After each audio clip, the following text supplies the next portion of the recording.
Hey everyone, welcome back to Trend Tech Guide. If you want to upload YouTube Shorts directly from your PC, here's the easiest way. First, make sure your video is vertical, 9:16 aspect ratio and less than 60 seconds long. Now open youtube.com on your browser and click the create icon, the camera with the plus sign at the top right, then select Upload Video.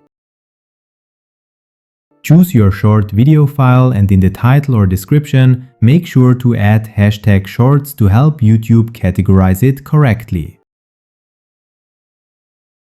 Set your visibility to public, unlisted or private based on your preference and then click publish. That's it, your YouTube short is now live from your PC. Quick tip, always preview the video in mobile view to ensure it looks perfect. And don't forget to like and subscribe for more fast tech fixes.